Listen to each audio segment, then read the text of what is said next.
Cubing is the next strategy that we teach in the Abydos Writing Institutes.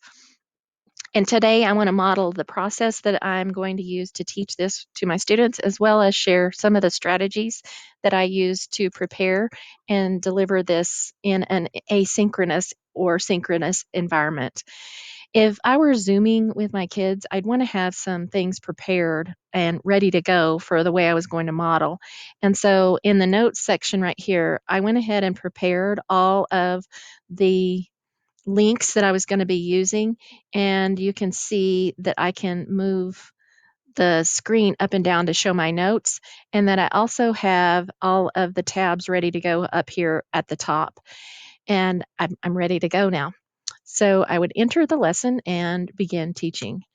Many times, whenever students are writing or we are writing, we are faced with the blank page, or we write minimal um, elements and try to do the best we can to really get those words down on the paper.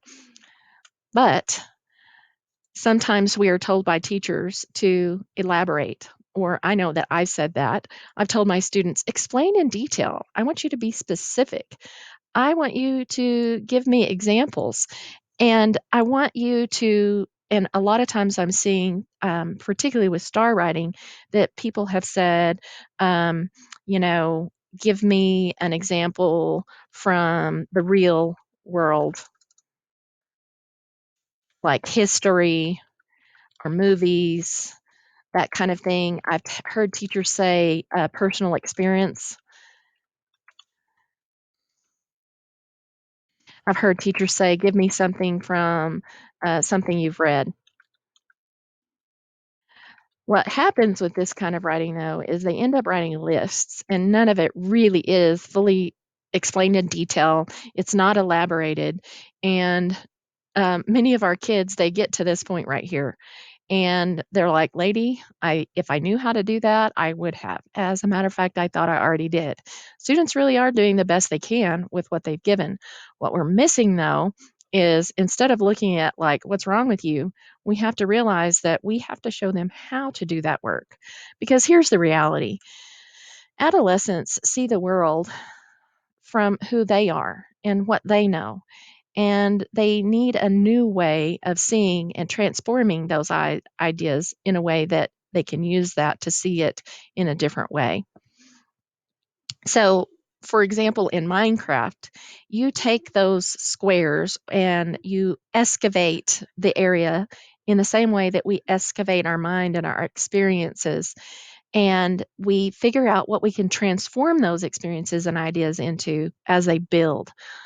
And so cubing is a way that we can do that as well. So one of the things that we see right here is if it's a cube, we're only seeing these outside faces. And so in our thinking, if we can tease and lift out these areas right here, we can begin to see pieces inside that we really didn't know were there. And the questions really help us know how to find those things and how to reveal those hidden places, or send us into a place for inquiry to where we can find those ideas and illuminate more of the things that would cause the elaboration and specific examples that our teachers are asking for. And honestly, that our audience needs to be able to understand our message. So, cubing, based on Bloom's taxonomy, takes those ideas and gives us these specific verbs that help us use them as a question, a set of questions that we can use to analyze our work and develop the ideas and see new ways that we can add detail and write about things that we want to write about. When I went and looked at the teaks that we were covering with cubing, you can see that it really covers so many standards. And I think it's really a powerful way to go about teaching that'll give you a lot of bang for your buck. Yet I know that a lot of what we'd be asked to do is to identify a focus of what we're doing. And most of our standards can really go back down to author's purpose and craft. This is the only knowledge and skill statement that has two pieces. In one, you are using what has already been written to analyze it and the choices the authors have made that help you as a reader or as an audience to understand what they're trying to communicate. We also see that they're supposed to be looking at a variety of texts. That's why we're moving away from genre units and moving more into across genres and juxtaposing them against each other to really learn what they are. The second piece of what we're looking at right here is how the student analyzes and applies the author's craft that they see up here in what they read into their own products and performances. And so cubing is going to be a really nice way that we can blend all of those things together. Now, in the Abydos Institute that I've taught over the years and the one that I experienced, we use the caramel because it is a cube and it allows us to practice the cognitive strategies to apply what we're asking students to do with these skills right here.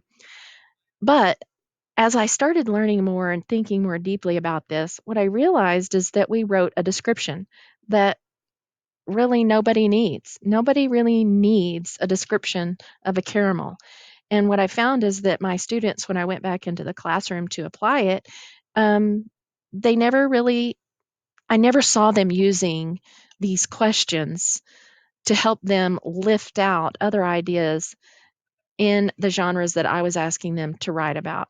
And so I want to look at this in a little bit of a different way and think about caramels, but going back to our blueprinting activity that we did. I drew a blueprint of a house that I lived in my childhood home. And there was a memory that I had when I was living here about caramels. And it was at the Sunset Center in the Sears and Roebuck, kind of at the back of the store. There was this candy counter, and you could look across there, and then there would be a lady that was behind the area, and they would let you tell you, you could tell them what you wanted. They would weigh the candy and then put it in a bag, and you would pay out there at the counter. I remember several things about that and the caramel that was there in that experience. I remember first, mom would take me there just as a child, and she'd let me pick out one piece of candy. And mom would either get the cubes of caramel, or she really liked the peanut caramel turtles. But I remember later on, grandma got to come, and we would take her in the wheelchair, and she would be so excited. She'd sit right here and look all the way around, and we'd take her, and finally she would decide on the same candy she got every time. It was those sour cherries. I'm also remembering leaving the caramel squares in my pants, and mom would wash my shorts, and I would find that there was sticky caramel in my shorts after she had washed them, and I'd find them there. And so I'm thinking about how can I use the concept of caramels to lead me into something that I could write about. So I mine my memories from blueprinting first, and then I need to think about what is it that I could write about. So I'm thinking I could start with an introduction to a recipe. That would be something that would be nonfiction. It would be a procedural. I know that that's kind of irritating whenever I get to reading the recipes and looking for things online. I'm like, just scroll down, I'll pass that till I get to the recipe. But I could write something like that and search for a recipe that I could write about and include in my portfolio. I also am an Airbnb host. And one of the things that they have added to what's happening with the COVID is that they've added experiences. And my friend Nick goes to cooking schools. He has a friend that lives in Italy, and she cooks with her grandma, and they show him how to do that. So I could make a flyer for how we would cook caramel. So that would be more of a persuasive element or an advertisement. I could write a narrative about the memory from my childhood, which would be more of a memoir kind of text. I could write a poem about the love of caramel, and usually I write in free verse. I could write about the caramel itself, which would be nonfiction, and I'm not really sure why I would do that or what I would do with it, but I could explore that too. So what I want to do now is think about and move into as we look at what we are learning about how to do a cubing exercise is move through the different questions. But before we do that, what I'd like for you to do is I'd like for you to go back to your blueprinting exercise right here. And I want you to do some initial thinking about what are your recollections and knowledge about a caramel, and what could it turn into? What are the kinds of ways that you can direct yourself with your writing and what you're going to do? Because that will direct and lead us to the way we go about doing our work for the next steps.